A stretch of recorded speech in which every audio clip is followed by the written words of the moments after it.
What's up, YouTube? Your boy back once again with another sports topic, and today we're going to talk some football, the NFL draft. Today we're going to talk about the running back position for the 2020 NFL draft. Now, I know I did videos talking about the edge rushers and also talking about the cornerbacks and also talking about the receivers. And with those videos, I talked about the guys that were available in the second to third, possibly fourth rounds. I left out the top guys. But with the running back position, I'm going to do a little bit different. I'm going to also talk about the top rated guys. And the reason why is because, as we all know, the running back position gets pushed back anyway, and with the receiving class and the cornerback class being so big, and also the potential of 4 to 5 quarterbacks being taken in the first round, these running backs are going to get pushed back further than normal. So guys that are definitely first round talents, possibly even top 10 talents, top 15 talents, are going to be pushed back into the second round because of people going to be out there looking for receivers and corners and quarterbacks. So we're going to talk about all the top guys. And like I said before, this video is not only for the Houston Texans, it's for anybody looking for a running back, even though I am going to be speaking from a Texans perspective because I'm a Texans fan. This is for anybody that's out here looking for running backs.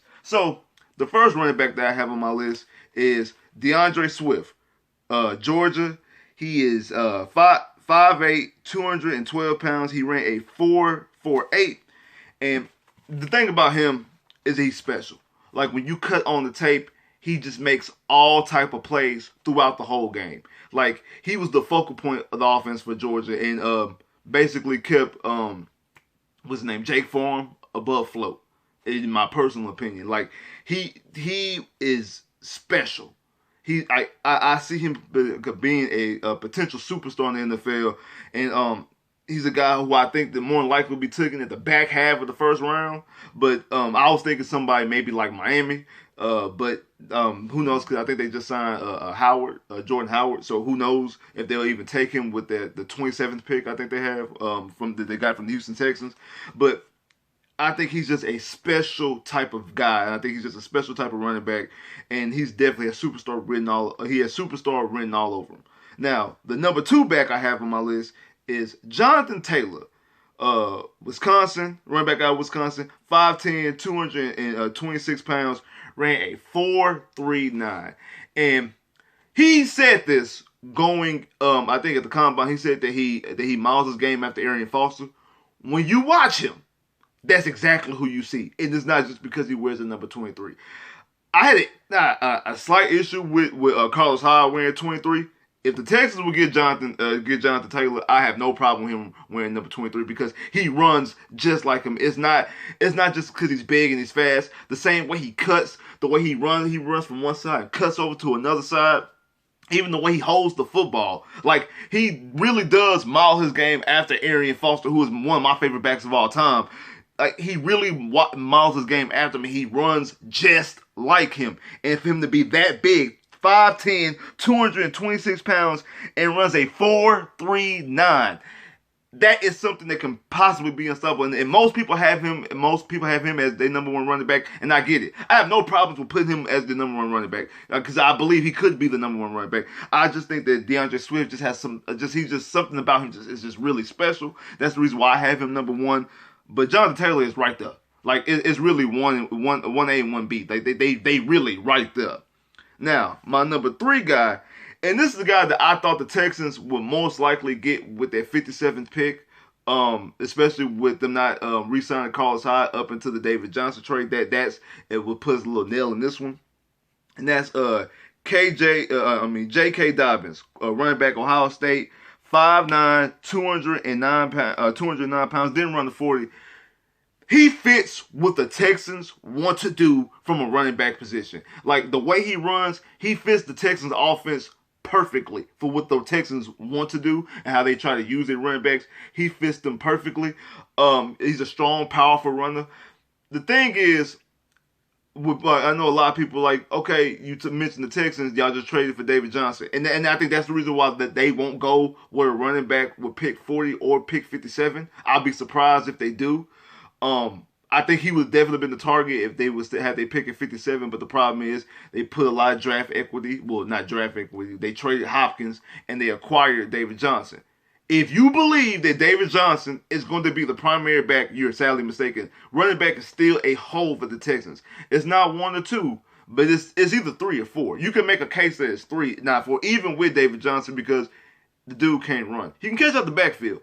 He cannot run. I don't care what Bill O'Brien said in the little press conference thing they had with the season ticket holders. He cannot be your primary running back that you give the ball to 20 to 25 times a game. I'm sorry. I'm just sorry. You have to target running back in this draft. And KJ Dobbins would have been the perfect fit for the Texans. I don't think they'll go that route that early because one, you trade away your number one receiver, so now receiver is your number one target. You didn't really attack cornerback properly via free agency, so that makes your number two hole. So you have edge rusher and you have running back as your 3 and 4. You guys can make the case of which one you think is 3 and which one you think is 4.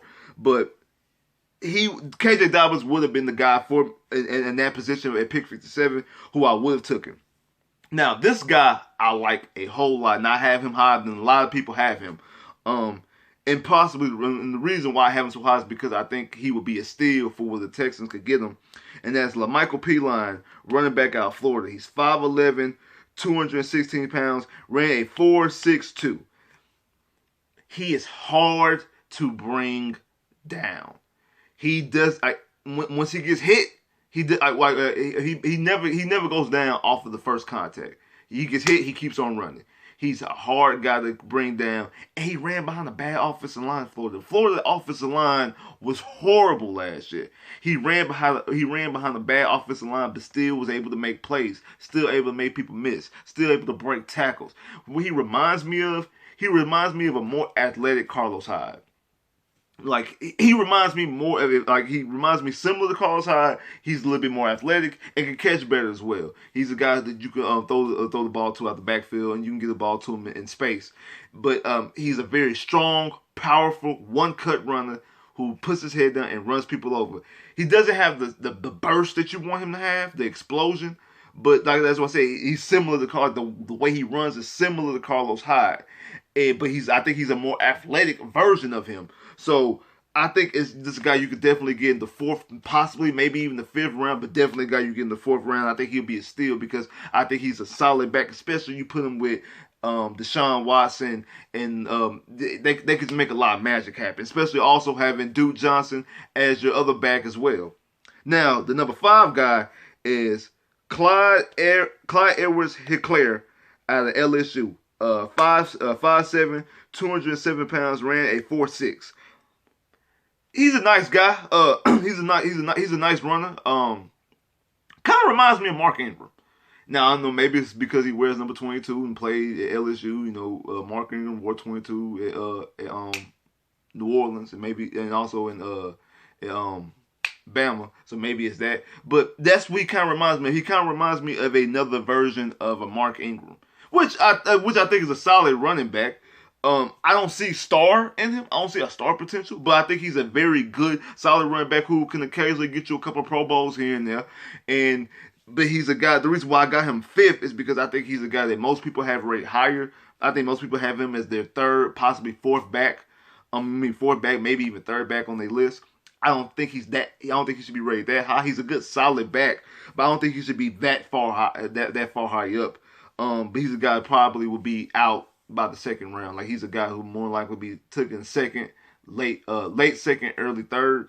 But like I said, he kind of reminds me of like Mark Ingram. He's a nice running back. I mean, I have no issues with him. He just kind of reminds me of Mark Ingram. I don't see a star. I think he's a solid back, but not a star. Number 6, Cam Akers, Florida State, running back out of Florida State, 5'10", 217 pounds, ran a 4.47. Very athletic. I think he was a quarterback in high school. I seen some plays when he was out there. They did reverses and running back passes. Very athletic. Kind of reminds me slightly of Lamar Miller a little bit. He's a more powerful runner than Lamar Miller, but kind of in that same type of category of Lamar Miller, David Johnson. Though he kind of a guy who's at their best will be a 1,000, like a little over 1,000-yard run, and probably get you maybe like 500 yards in the receiving game. So I don't think the Texans, from a Texans, because they already have a Duke Johnson and then also just trade for David Johnson, I don't think they'll go in that direction. He's a solid back. I mean, don't get me wrong, he's a solid back. I just think that he's more so of that caliber, not a guy, again, I would give the ball to 20 to 25 times a game. I just don't see him being a featured back. I think he's a guy who's a complimentary back, but just not a featured back. But he's still solid. Now, the seventh guy on my list is Zack Moss, a running back out of Utah, 5'9", 223 pounds, ran a 4.65, a strong, powerful bulldozer runner, a downhill runner. Just a guy who I think maybe from what you have with Duke Johnson and also what you bring in with David Johnson, probably be the best compliment to them because he's completely different. He's a straight power runner, a guy who's a short yardage back, a guy that you can play when you get in the red zone, a guy you can get in to get you those 4 or 5 yards to get you a touchdown in the red zone. One of those guys, the guys who could possibly pile up a lot of touchdowns by being that type of red zone type back. And maybe potentially, depending on what the way the offense is set up, you possibly could be able to turn him into a feature back, turn him into a primary back. He's a strong runner, like a very powerful attack, just like LaMichael Perine doesn't fall off of first contact, runs with his head down. He's a nice, strong, powerful runner. I think he would be a good addition and a guy that you possibly have to get in the 4th and the 5th round. Now, a guy who I think could possibly be the biggest sleeper of the draft, and that is who's my number 8th guy on my list, Anthony McFarland Jr., running back out of Maryland, 5'8", 208 pounds, ran a 4.44. This guy is a home run hitter. Like, he gets the ball and takes off. I think that he claimed like that he could run like I think a 4.3 or like a 4.35 or something like that. I think he said he could run the 4.3, but according to the combine, he ran 4.4. He ran 4.44. But he's very fast. He's a home run hitter. Like, anytime he touches the ball, it's like you waiting on a big play. It's either going to be a big play or a touchdown. Like, he makes big impact plays. And I'm sitting there thinking if you take him and say, for instance, if the Texans happen to draft Denzel Mims, the receiver, with one of their picks. So you have a guy on Denzel Mims that runs a 4.38 outside. Have Stills who runs a 4.38 in the slot. Have Will Fuller who runs a 4.32 outside, and then you out there you take maybe Cam Akers, put him in the slot as a tight end. You come out in shotgun. You have Duke Johnson. You have this guy right here. The defense is going to spread out because this is something that all these running backs are going to hurt from, especially if they become part of the Texans. Is because since they don't have since then we don't have D-Hop anymore, people can actually plug up the running lanes now. Now they can start throwing more guys in the box. Now they can start putting 7, 8, 9, 10 guys in the box if we have a threat of a running game because they don't have to worry about the outside as much. Even though we still have Will Fuller and we have Kenny Stills, we don't know what this other receiver, if this other receiver turns out to be anybody of note. Because as it stands right now, we just have Cobb. We just have Randall Cobb right now. So we don't know exactly what the other guys are going to do.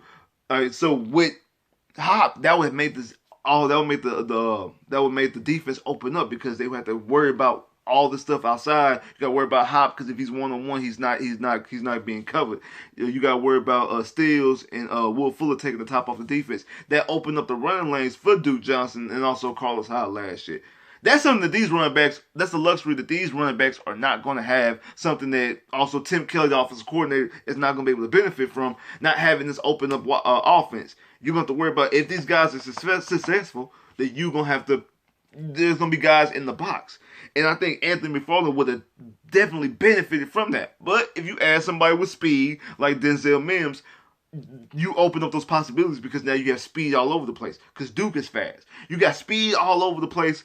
And now you can run more of a Golden State up-tempo type offense. Similar to Kansas City. Not saying because you don't have the exact same speed that Kansas City has, but you can start running more up-tempo and start running more speed if you start adding more speed to your offense. If you add a Denzel Mims, if you add Anthony McFarland, one of these fastest guys, if you so happen to be able to get a Jonathan Taylor. If you so happen to go that route, you want to just add just straight speed and power to your team. And I just think that Anthony McFarland Jr., I think he's a guy who definitely is a home run hitter. Like when you put the tape on, he hits the ball, he goes. He hits the hole extremely fast. Like as soon as the hole opens up, he takes off right through it. And I like that. Like as soon as he doesn't dance and prance and wait, which could kind of possibly be, you could say that he maybe not patient enough, but at least he hits the hole with authority. The problem with him is that he does have the fumbles. He fumbles a lot. And that is something that some people think you can coach. I don't really think you can coach. I really don't think you can coach it out. I think if somebody has a fumble issue, they have a fumble issue. I just think that's just part of them. You maybe could try to teach them some techniques to try to minimize the fumbles, but they always will have that issue. And sometimes the issue rears its ugly head at the worst opportune times, like DeAndre Carter. I said DeAndre Carter, I liked him as a return man, but his first year, he had fumbles, but they never cost us because either he recovered them or they went out of bounds. This year, he had no fumbles into the playoffs. That's when the blunders start happening in the playoffs, when they hurt you the most. You know, the whole thing against Buffalo when he just threw the ball to the referee, and then also the fumble against Kansas City in the divisional round. So you worry about them. You worry about those woes rearing this ugly head at the worst opportune times. You trying to run out the clock, fumble. They run the fumble back, score a game-winning touchdown, game-winning field goal, things like that. Those are the things that you worry about in those type of situations. But his home run ability, you can't deny that. Same thing like with Will Fuller. Like his catch issue only rears his ugly head. It's only a problem when it rears its ugly head in bad situations, like the playoff game against the Patriots back in 2016 when he dropped a wide open touchdown. So you have to worry about that, but I still think that he could be a great addition, a guy who's a sleeper, a guy who you probably can get, like I say, in the 4th and 5th round. Now, this guy right here is out here for Professor Trill, because he's the one who told me about this guy. And this A.J. Dillon, running back out of Boston College, 6 foot, 247 pounds, and ran a 4.53. Guy's just a straight big monster, just a big behemoth, just big and powerful, not fast. So I don't think he could be your primary running back. But he's a guy who's straight powerful. I mean, it's like the first play when you pull on the tape. One of the first plays I seen is a guy coming. He just basically picks him up like he's on defense and slams him down while he goes off and runs. Strictly a goal line guy. The problem with him, I don't think he fits the offense of what you want to do or what you try to do. Buffalo, I think he'd be a fit maybe in Buffalo. Probably Chicago, Washington, Carolina is to be a match with McCaffrey, things like that. He wouldn't fit with the type of quarterback that you have because you don't have a statue type quarterback. I don't think that his skill set mixed with Deshaun would work right. I mean, unless you just like say if you use him as a fullback or just a straight goal line guy. But if you try to use him as a guy that you give a lot of carries to, the way you run the football, the way you run your offense, he doesn't fit. To be honest, out of all these guys on the list, the perfect guy for Deshaun Watson might be DeAndre Swift. DeAndre Swift might be the perfect running back for him. But one, I don't think he's going to be there at 40 because I think he's going to be taken at the end of the first round. But if he was there at 40, I wouldn't advise the Texans, even though I have him rated high, I wouldn't advise the Texans to take him because you need receiver 1, cornerback 2. So I wouldn't take him. Jonathan Taylor, same thing. I wouldn't take him. I would have an issue if they took a running back with pick 40. Even though I got DeAndre, and that's the only way I think you can get DeAndre Swift or Jonathan Taylor. I think you have to get them at pick 40, and I just think that's just too rich for my blood because you need receiver and you need cornerback. I need you to take a receiver with that pick, to be quite honest. But if you take a cornerback, that's different. But you can't take a running back there. KJ Dobbins, I think he'll be there at 57. But do you really want to waste a pick on your, especially if you go receiver with 40, you want to go running back with 57 and then just leave your defense hanging out to dry?